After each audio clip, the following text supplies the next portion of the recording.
Irmãos, nós teremos um momento de meditação da palavra do Senhor e mais uma vez eu lhes convido a abrirem as suas Bíblias na primeira carta de Pedro.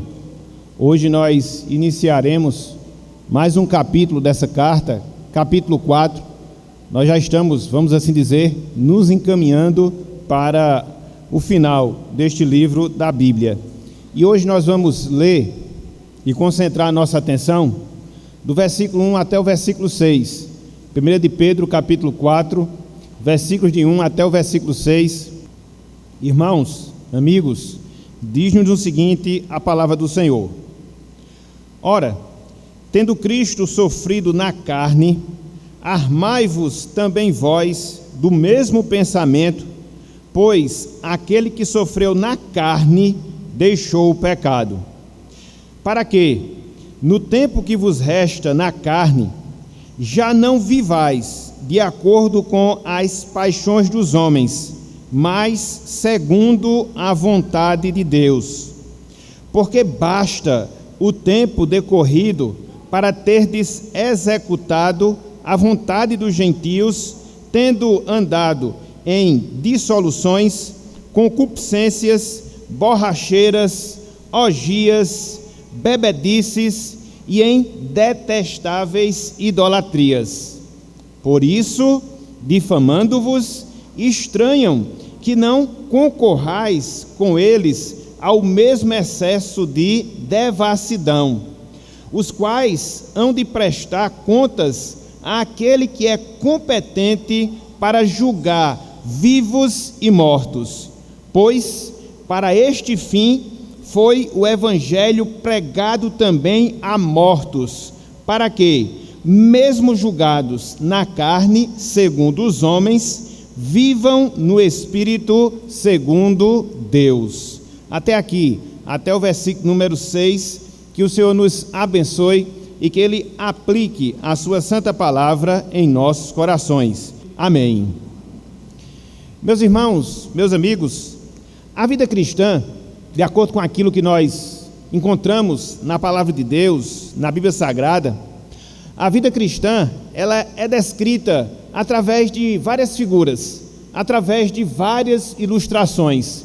Quando nós lemos a Bíblia, nós podemos ver vários exemplos desse fato, vários exemplos dessa realidade, de figuras que o Espírito Santo usa para mostrar a nossa nova realidade em Cristo e as implicações dessa nova realidade na nossa vida cotidiana, na nossa vida de todos os dias.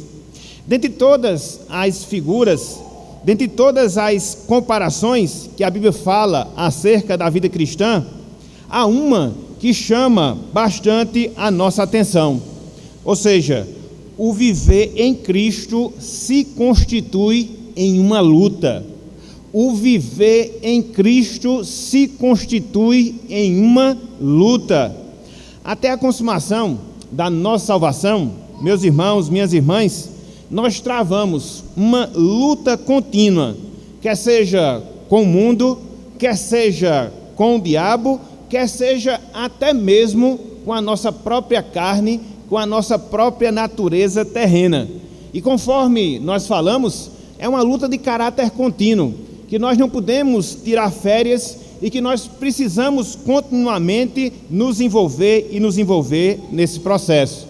Se por um lado a gente, uma vez salvo, desfruta da paz de Deus, por outro lado, uma vez que nós somos salvos, travamos justamente esses conflitos. Repito, com o mundo, no que diz respeito ao seu sistema de valor, com o diabo, que é o nosso arqui-inimigo, e também com a nossa própria carne, com a nossa própria natureza terrena. Então, é uma forma de nós ilustrarmos a vida cristã, uma luta, uma batalha de caráter permanente, de caráter contínuo nas nossas vidas.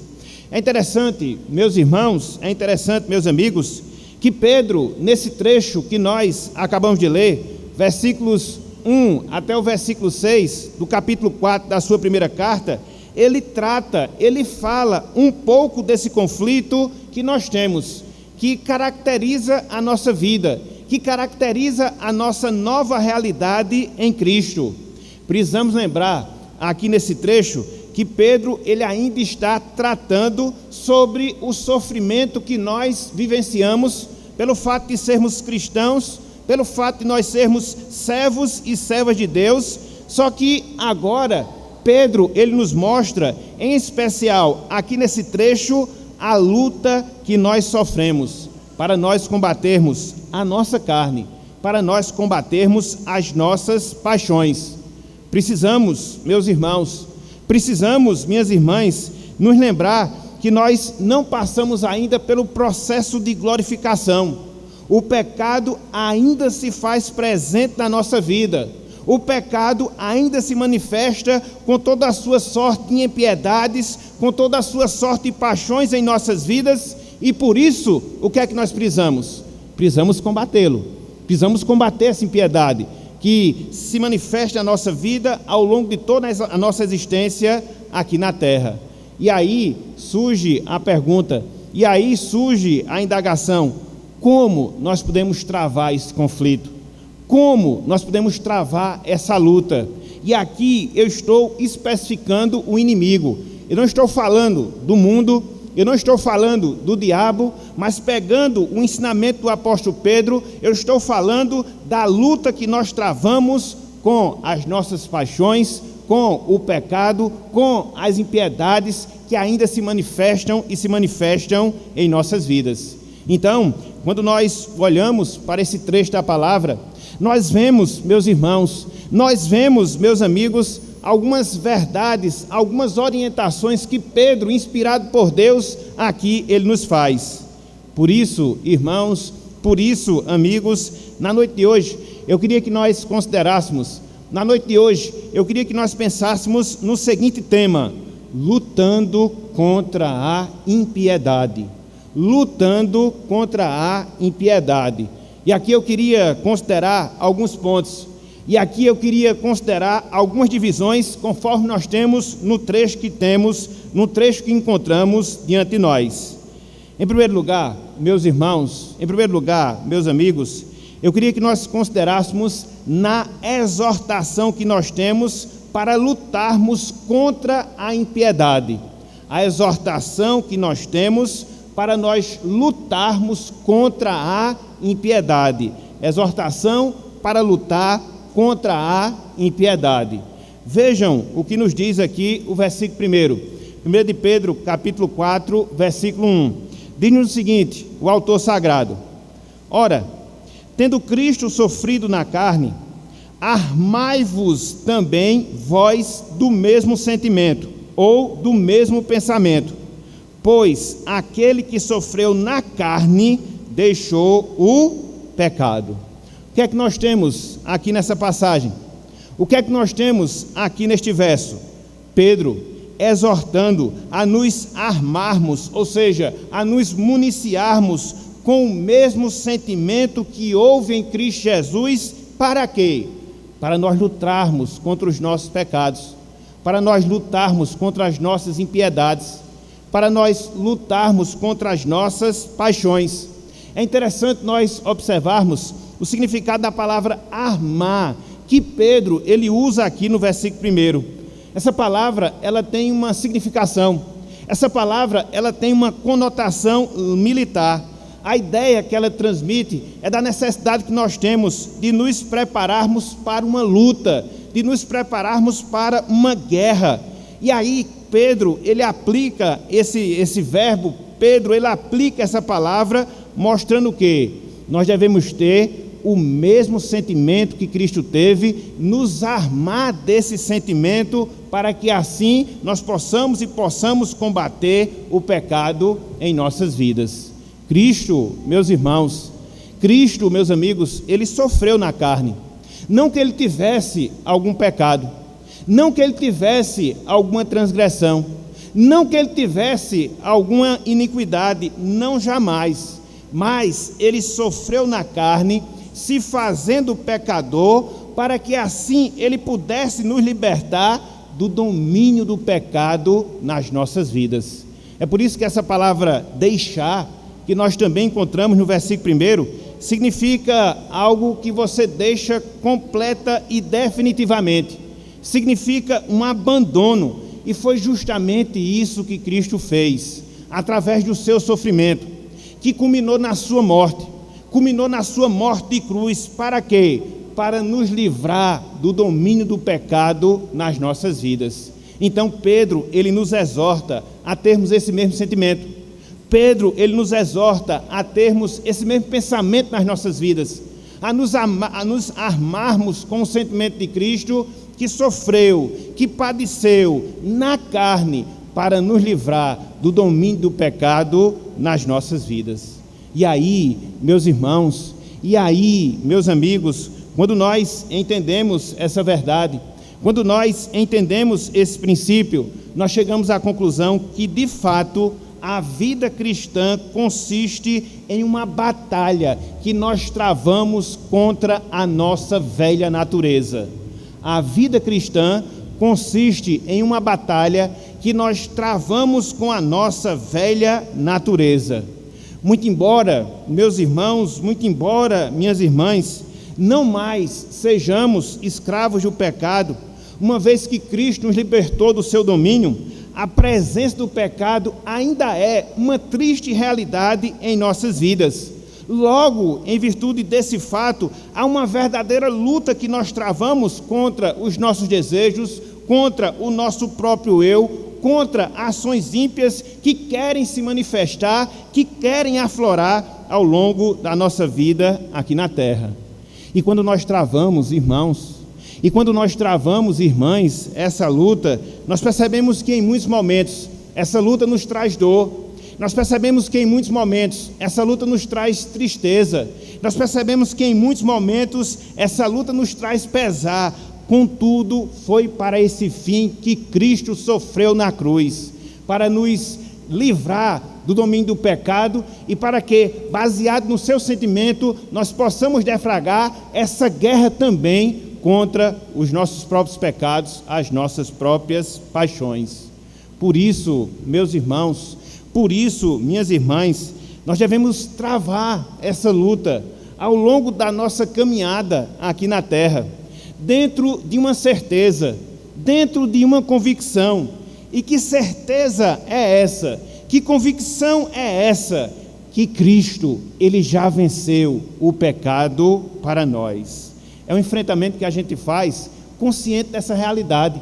É um enfrentamento que a gente se envolve convicto desse ponto. O nosso Salvador, que nos salvou, o nosso Salvador, com quem nós mantemos uma comunhão profunda, Ele já veio, Ele já se encarnou, Ele já travou a luta contra o pecado, não só quando Ele foi tentado no deserto, mas ao longo de toda a sua vida, culminando na cruz. Para quê? Para que hoje, para quê? Para que hoje, você, meu irmão, nós pudéssemos estar livres do domínio do pecado. Então, é nessa perspectiva que nós desenvolvemos a nossa vida de santificação.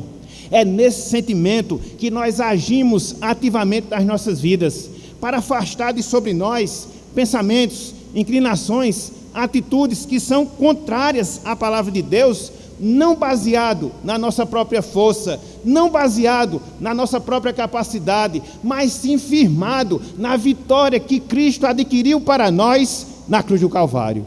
Isso muda completamente, meus irmãos.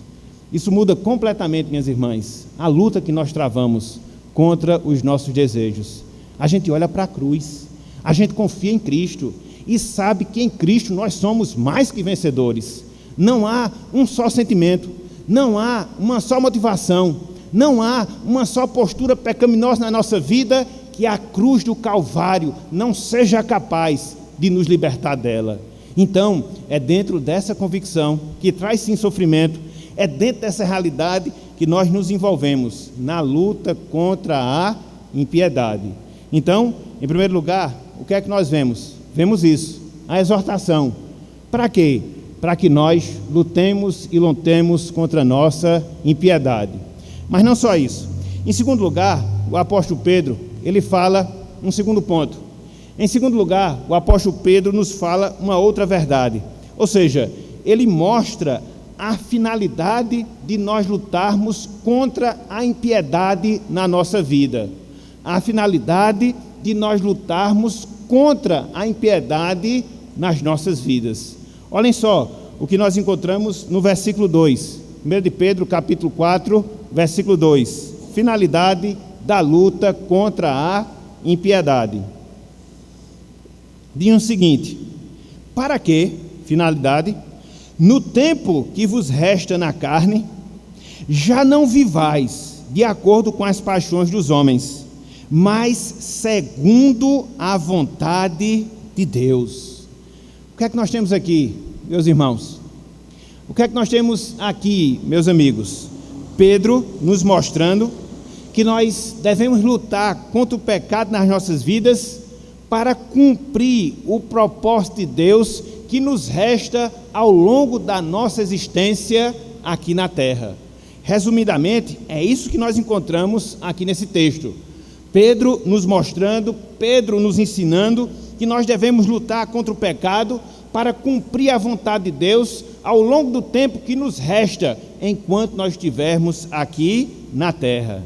É interessante, porque conforme nós encontramos aqui no versículo 2, Pedro ele faz uma comparação da nossa vida anterior a Cristo, da nossa vida antes de termos o conhecimento do nosso Salvador, que era marcada por quê?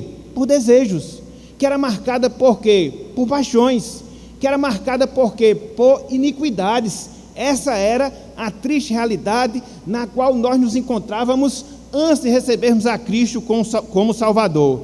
Mas aí Pedro ele faz a comparação dessa vida anterior que nós tínhamos com a nossa nova vida, que hoje, uma vez que estamos em Cristo, que hoje, uma vez que fomos salvos por Cristo, ela é marcada, ela é caracterizada por uma vida de sujeição ao propósito, à vontade de Deus nas nossas vidas.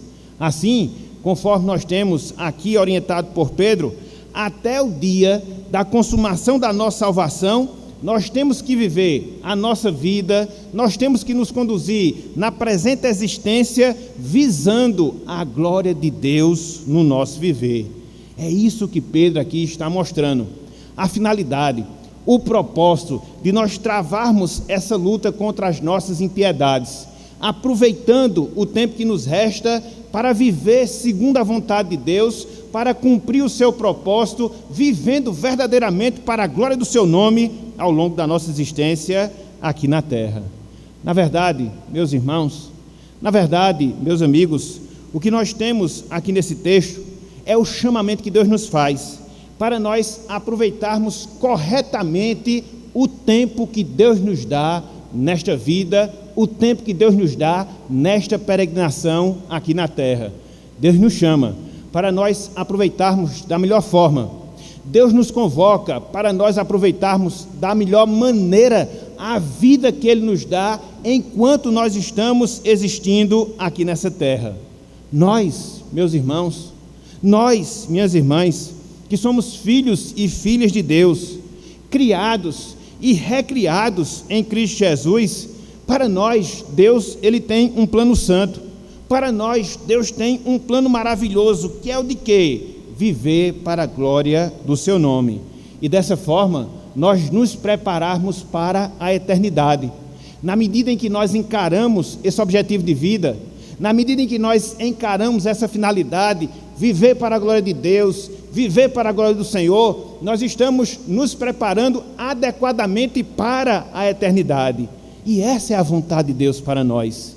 Esse é o propósito santo que Deus tem para com cada um de nós. É claro que essa realidade, ela não se passa na mente das pessoas ímpias, que vivem para os seus próprios desejos, que vivem para os seus próprios prazeres, que não entendem o que é viver para a glória de Deus. Mas nós não, meus irmãos, mas nós não, minhas irmãs, uma vez que a salvação se tornou realidade da nossa vida, uma vez que Deus nos regenerou, Ele mudou o nosso propósito, e o nosso propósito hoje, ele está voltado para viver para a glória do nosso Salvador.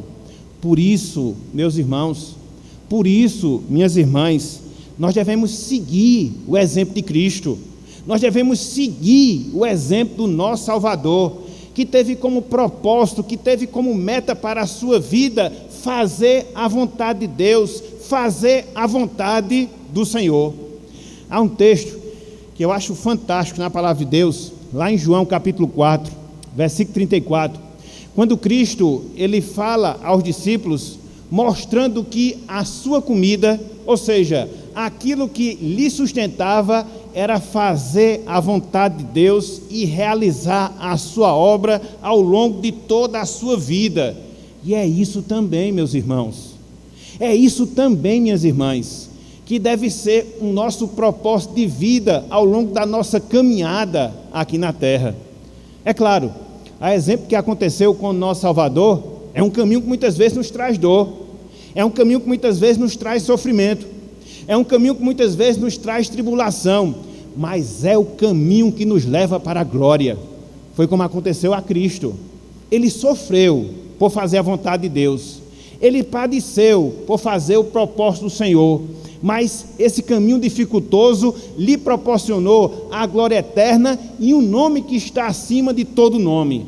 Assim, se nós seguimos nas suas pisadas, se nós seguimos no seu exemplo, esse também será o fim da nossa vida, a nossa glorificação. Então, é para isso que Cristo nos chama. Então, é para esse propósito que Deus nos convoca.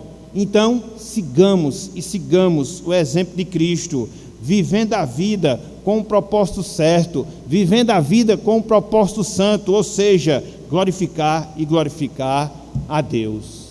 Mas não só isso. Em terceiro lugar, nós temos aqui nesse texto a razão, o motivo pelo qual nós devemos lutar contra a impiedade. Em terceiro lugar, a razão da luta contra a impiedade. A razão da luta contra a impiedade. Vejam aí o que nós encontramos no versículo 3. 1 de Pedro, capítulo 4, versículo de número 3. Diz o seguinte: porque basta o tempo decorrido para terdes executado a vontade dos gentios, tendo andado em dissoluções, concupiscências, borracheiras, orgias, bebedices e em detestáveis idolatrias. O que é que nós temos aqui, meus irmãos? O que é que nós temos aqui, meus amigos?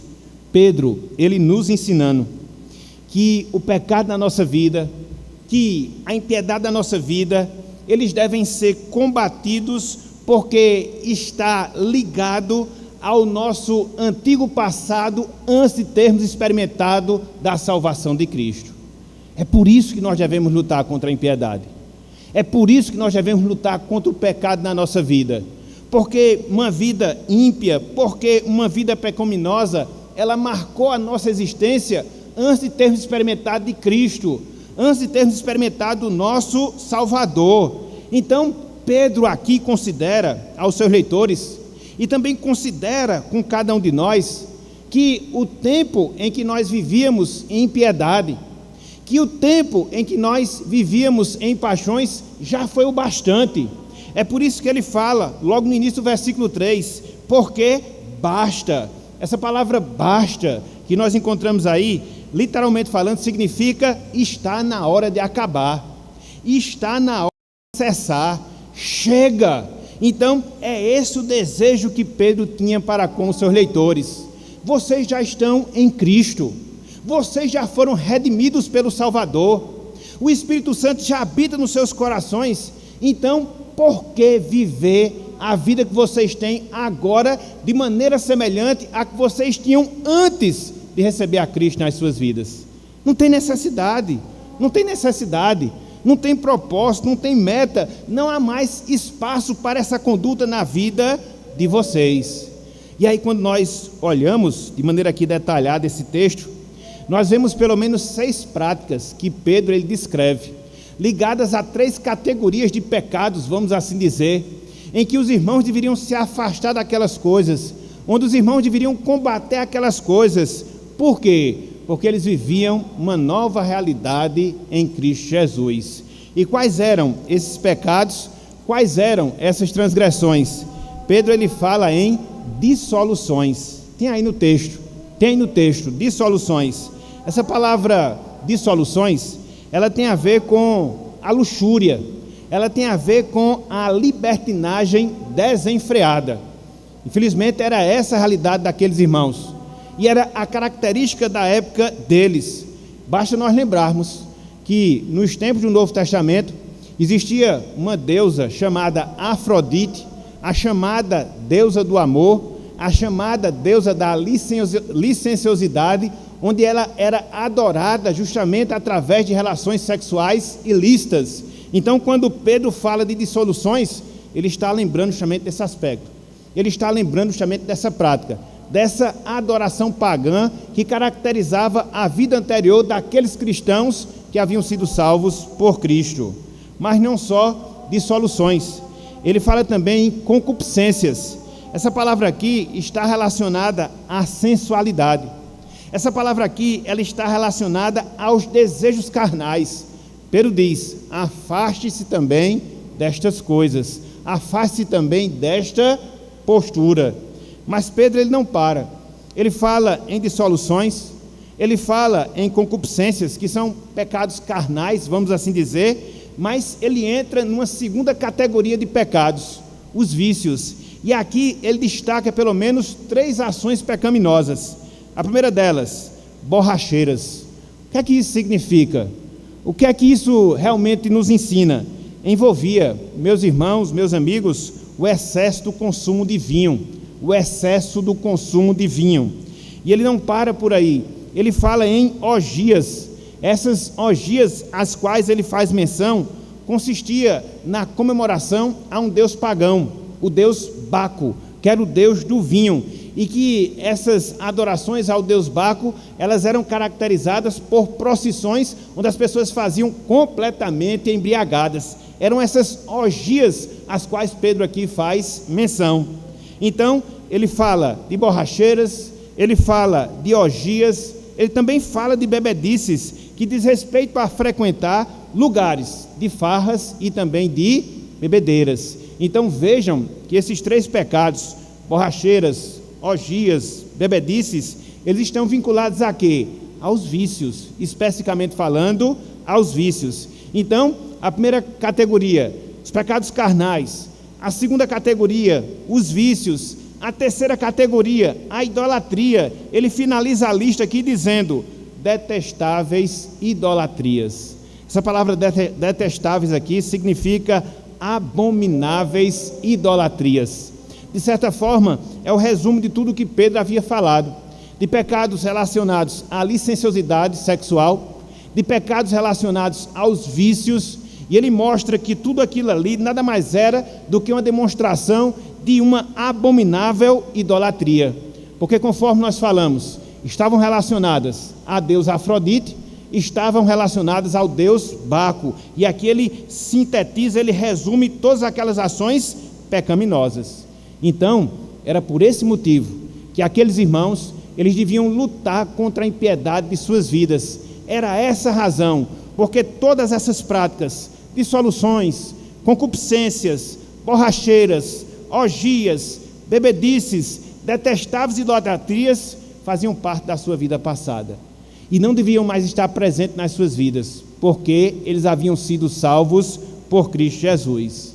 E aí, meus irmãos, e aí, minhas irmãs, quando nós pensamos nesse ensino que nós temos aqui do apóstolo Pedro, nós chegamos à seguinte conclusão. Que conclusão? Que a vida cristã, ela traz consigo uma divisão marcante com a nossa antiga forma de viver, com a nossa antiga forma de nos comportarmos. A vida cristã, ela traz consigo uma divisão marcante com a nossa antiga forma de viver. Graça que não transforma, não é graça. Salvação que não muda, não é salvação.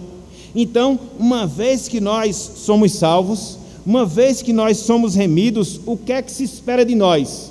Que traçamos uma divisão entre a nossa vida antes de Cristo e a nossa vida depois de Cristo.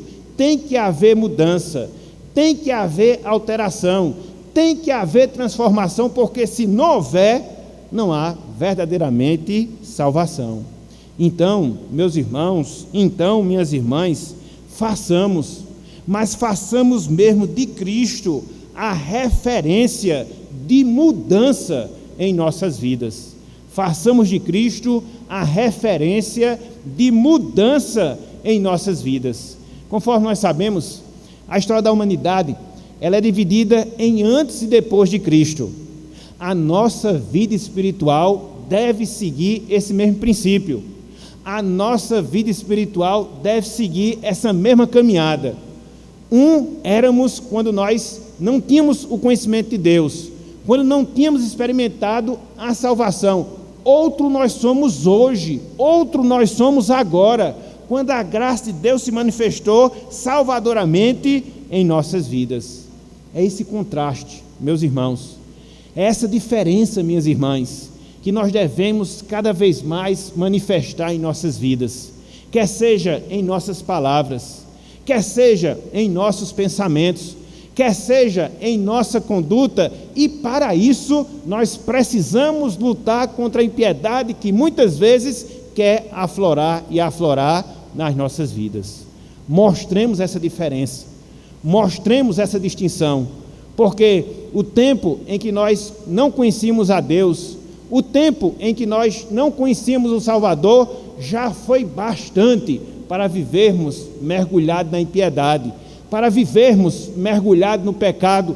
Hoje não se espera santidade, hoje não se espera piedade, hoje não se espera uma mudança verdadeira e genuína de vida do nosso viver aqui na terra. Então, nós temos aqui a razão para lutarmos contra a impiedade em nossas vidas. Mas não só isso. Em quarto lugar, nós também temos a reação. Nós temos a reação da luta contra a impiedade. A reação da nossa luta contra a impiedade. Quando você se envolve nesse processo, quando você procura cada vez mais lutar contra a sua própria natureza, não espera outra coisa. Reações virão, consequências virão. E é justamente isso que Pedro ele nos ensina aqui nessa passagem. Vejam, por exemplo, o versículo 4. 1 de Pedro, capítulo 4, versículo 4. Diz-nos o seguinte a palavra de Deus: por isso, difamando-vos, estranham que não concorrais com eles ao mesmo excesso de devassidão. O que é que nós temos aqui? Pedro apontando a reação que os ímpios têm contra os crentes, quando os crentes procuram vencer a impiedade em suas vidas. Olha só que coisa fantástica, olha só que coisa maravilhosa Pedro aqui nos ensina. A reação que os ímpios esboçam contra os crentes, contra os salvos, quando esses crentes, quando esses salvos procuram se envolver na luta contra as suas próprias impiedades. Veja que coisa fantástica nos é ensinada aqui nessa passagem. É interessante que a figura que Pedro aqui tem em mente, ao longo de todo esse versículo 4, é de um rio que vem em uma enxurrada. Ele compara os ímpios como quem estão mergulhados nesse rio, andando desfiladeiro abaixo com a enxurrada da água. E essas pessoas, esses ímpios, conforme o pensamento aqui de Pedro, eles ficam escandalizados, eles ficam achando estranho o fato dos crentes não concorrerem com eles na mesma vida de impiedade que eles vivem. É essa a reação que Pedro aqui coloca, é essa a consequência que Pedro aqui nos ensina, que parte das pessoas perdidas, que parte dos ímpios, que parte das pessoas não salvas.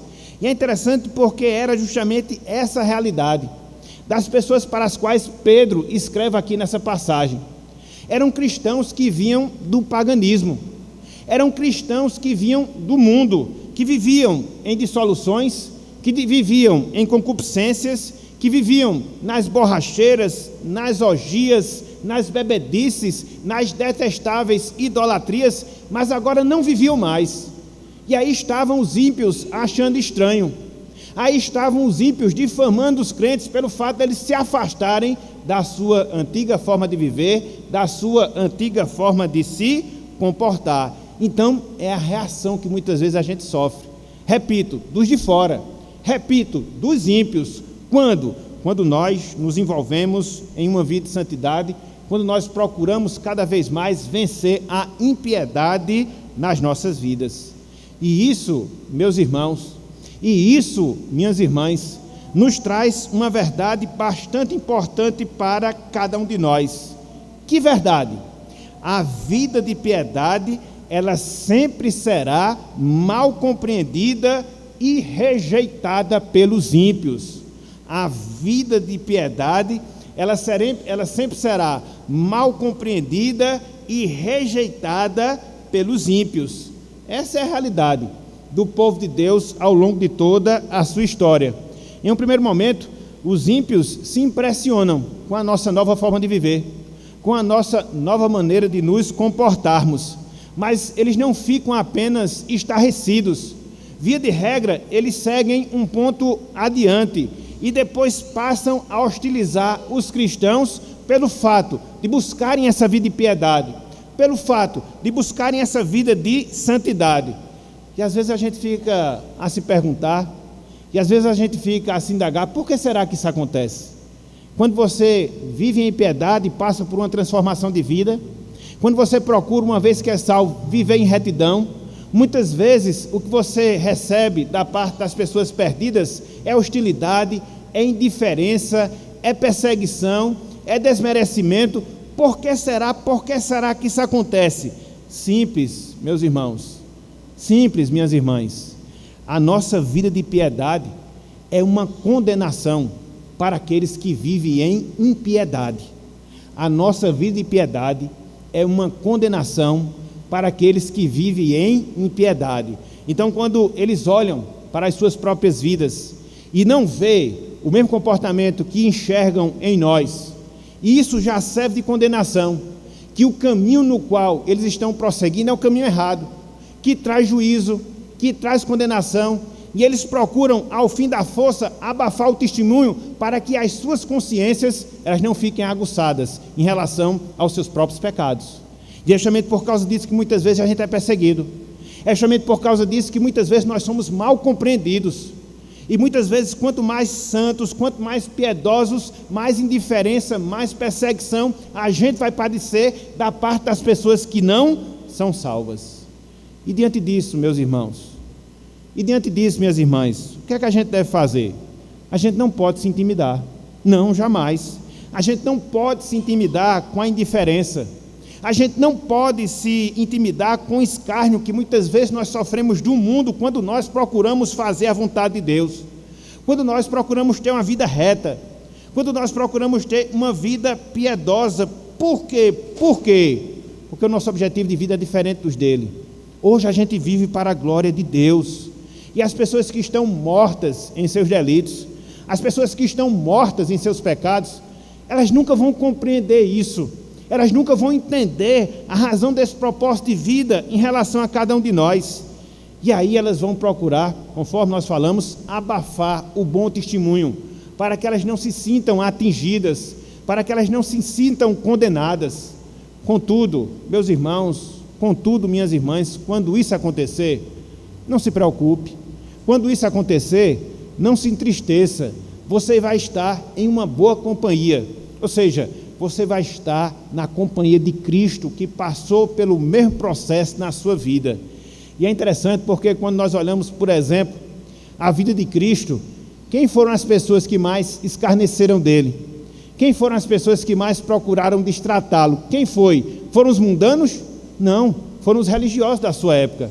Então, não será diferente de nós, uma vez que a gente vive num mundo posto no maligno. A indiferença ocorrerá, a perseguição existirá, a calúnia será uma realidade da nossa vida. Esse quer ser santo, essa quer ser santa, esse quer ser melhor, essa quer ser melhor do que nós. É isso que a gente escuta. Mas não se impressione, não se intimide com essas coisas. Prossiga vivendo em santidade, prossiga vivendo em piedade. deixem as pessoas falarem, deixem as pessoas nos perseguirem, importa-nos fazer a vontade de Deus e não a vontade dos homens. E quando isso acontecer, ao invés de ficarmos com raiva, ao invés de ficarmos magoados com essas pessoas, tenhamos misericórdia, tenhamos pena, porque o destino delas, caso não se voltem para Deus, está selado. E qual é o destino delas? Pedro fala no versículo 5. Olhem aí, 1 de Pedro capítulo 4, versículo 5. O destino das pessoas que escarnecem de você, o destino das pessoas que lhe menospreza, pelo fato de você procurar ver uma vida piedosa. Se ela não se arrepender, veja só qual vai ser o destino dela. Versículo 5. Os quais hão de prestar contas àquele que é competente para julgar vivos e mortos. Ai daqueles, meus irmãos, ai daquelas, minhas irmãs, que proferem qualquer tipo de impropério em relação aos salvos, pelo fato de buscarmos uma vida de santidade, pelo fato de buscarmos uma vida de piedade. Elas vão comparecer perante o juiz supremo, e elas vão dar contas dessas atitudes, dessas posturas que tiverem em relação a nós. Então, nos tranquilizemos,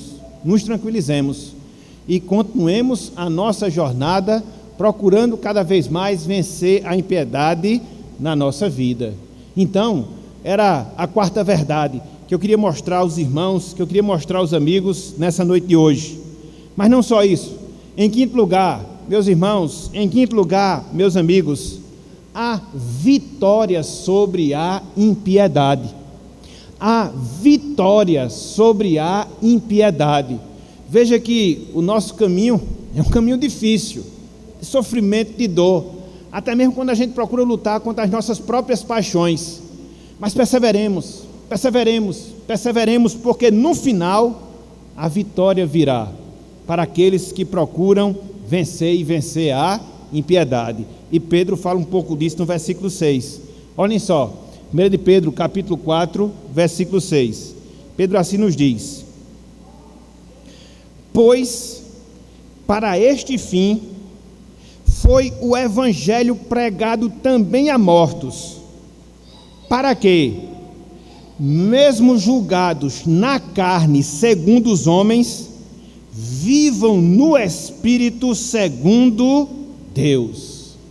O que é que Pedro, melhor dizendo, está falando aqui? Ele está falando da realidade atual, daquelas pessoas que vivem em piedade, quando elas passam para a eternidade. Pedro aqui nos ensina da realidade atual, daquelas pessoas que buscam a piedade, quando elas passam para a eternidade. Ou seja, os crentes que recebem o Evangelho, os crentes que são caluniados por procurar seguir o Evangelho, e que partem para a eternidade, debaixo de julgamentos humanos. Quando isso acontece, onde é que eles se encontram agora? Na glória de Deus. Onde é que eles se encontram agora? Glorificados pelo Espírito Santo de Deus. Era isso que acontecia, ou foi isso que aconteceu a algumas pessoas que faziam parte da realidade das pessoas para as quais Pedro aqui escreve. Pessoas que sofreram pelo Evangelho, pessoas que padeceram pela palavra, pessoas que sofreram por causa da piedade, foram julgados por homens, mas depois receberam a vitória numa vida glorificada, vivificada pelo Espírito Santo no viver deles. Então, quando isso acontece, vencemos a impiedade. Quando isso acontece, vencemos as paixões. Quando isso acontece, vencemos o pecado na nossa vida. É claro que aguardando ainda a glorificação do nosso corpo, mas já distante de toda e qualquer possibilidade de pecar. É a vitória, meus irmãos, é a vitória, minhas irmãs, sobre a impiedade. A nossa luta, a nossa resistência, ela não é um fim em si mesma, muito pelo contrário, pela graça de Deus, pelo fortalecimento de Cristo, uma vez que a gente persevera nesse processo, a certeza será essa, que vamos deixar para trás o pecado, definitivamente, e que nós experimentaremos da glorificação. E nisto nós temos uma outra verdade, nisto nós temos um outro grande princípio diante de nós, ou seja, meus irmãos, minhas irmãs, a grande recompensa por viver uma vida de piedade. A grande recompensa por viver uma vida de piedade. Se não bastasse o bom testemunho que nós damos do Evangelho, quando procuramos vencer a impiedade na nossa vida, uma vez que isso aconteça, nós temos a convicção, nós temos a certeza que na eternidade desfrutaremos de uma vida gloriosa, sem mais a presença do pecado nas nossas vidas. E aí a nossa natureza terrena, ela vai ser, uma vez que houver a glorificação, ela vai ser glorificada na presença do Senhor. Que grande recompensa nós temos! Que grande recompensa nós aguardamos ao longo da nossa caminhada aqui na terra. É dolorido, é sofrido, fazer com que nós mortifiquemos a nossa natureza humana? Sim, sim, sim. Mas no final de todo esse processo, está nos aguardando a glorificação de Deus através do Espírito Santo. Por isso, meus irmãos, por isso, minhas irmãs, lutemos contra a impiedade, convictos da glória que nos espera na eternidade. Lutemos contra a impiedade, convictos da glória que nos espera na eternidade. Até nisso, meus irmãos, até nisso, minhas irmãs, nós andamos nos passos de Cristo, nós andamos nos passos do nosso Salvador. Cristo sofreu e depois experimentou glória. Hoje ainda nós estamos sofrendo, mas não se desespere, espere um pouco mais, não se desespere, aguarde um pouco mais, porque mais cedo ou mais tarde o nosso sofrimento, a nossa dor, inclusive por causa da nossa luta com o pecado, vai ser transformado numa glória divina, numa glória eterna, numa glória permanente, junto com todos os santos. Essa é a grande esperança que nós temos. Essa grande esperança que reside nos nossos corações. Há conflito, há dor, há escárnio, mas quando nós cessarmos esse processo, nós teremos os nossos corpos substituídos, glorificados, como nos diz a palavra, corpos semelhantes ao corpo de Cristo, ao corpo do nosso Salvador. Então, meus irmãos, meus amigos, o que foi que nós vimos nessa noite de hoje? Nós vimos que Deus, Ele nos chama para uma luta. Nós vimos que Deus, Ele nos chama para um conflito. Não é uma guerra, não é uma luta, não é um conflito contra o nosso próximo. Não, mas é um conflito contra as nossas próprias paixões, os nossos próprios desejos, a nossa própria vontade carnal. Deus nos chama para esse combate, Deus nos chama para essa luta. Então, entremos nessa luta, conscientes de que Cristo já venceu essa luta por nós, conscientes que Cristo já venceu o pecado, e é nessa perspectiva que nós lutamos contra o pecado, sabendo que o nosso Salvador já o venceu. É certo, meus irmãos, é certo, minhas irmãs, que essa luta que nós travamos, ela vai marcar uma grande divisão com aquilo que nós éramos antes de Cristo, com aquilo que nós somos hoje em Cristo Jesus. É certo que essa luta vai gerar em nós indiferença por parte do mundo, que essa luta vai gerar para nós perseguição da parte do mundo. Contudo, nós já temos o prenúncio da nossa vitória final sobre o pecado. Por isso, meus irmãos, por isso, minhas irmãs, lutemos, sem cessar, confiando na graça de Deus, no poder de Cristo e na ação do Espírito Santo nas nossas vidas. Entretanto, antes de nós finalizarmos a nossa palavra na noite de hoje, nós queríamos nos dirigir, especificamente falando para as pessoas não salvas, especificamente falando para as pessoas que ainda não experimentam desse benefício em suas vidas. Meu amigo, minha amiga, Cristo, Ele lhe chama a um rompimento com o pecado e uma nova vida para a sua glória. Cristo lhe chama para um rompimento com o pecado e uma nova vida para a sua glória, ou seja, para a glória de Cristo. Viver em santidade viver em piedade, foi o propósito original de Deus para os homens.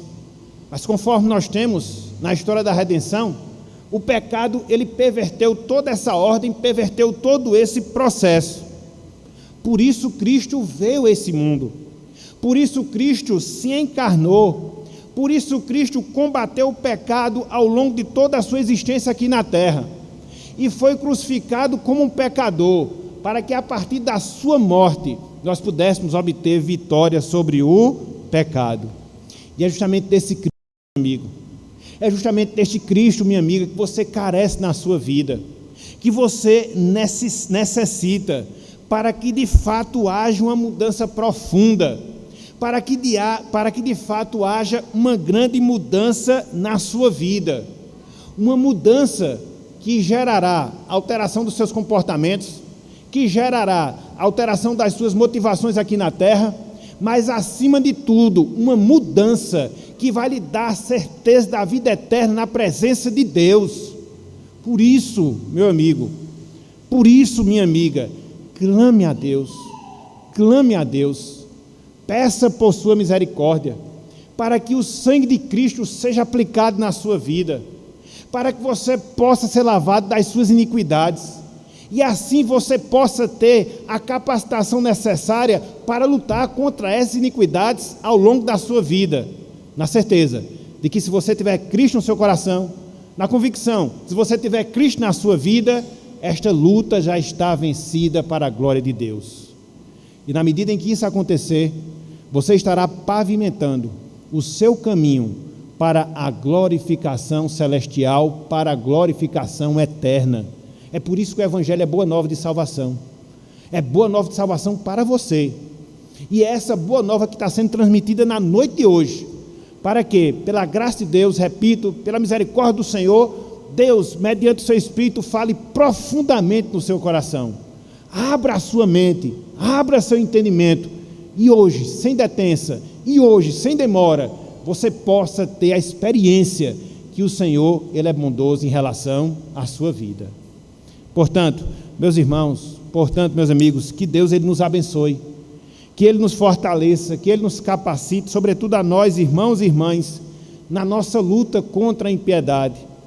É uma luta muito forte. Quando a gente olha ao nosso derredor, quando a gente olha para dentro de nós mesmos, somente a graça de Deus, somente a graça do Senhor. Mas não esquecendo, conforme Paulo nos disse, que em Cristo nós somos mais que vencedores.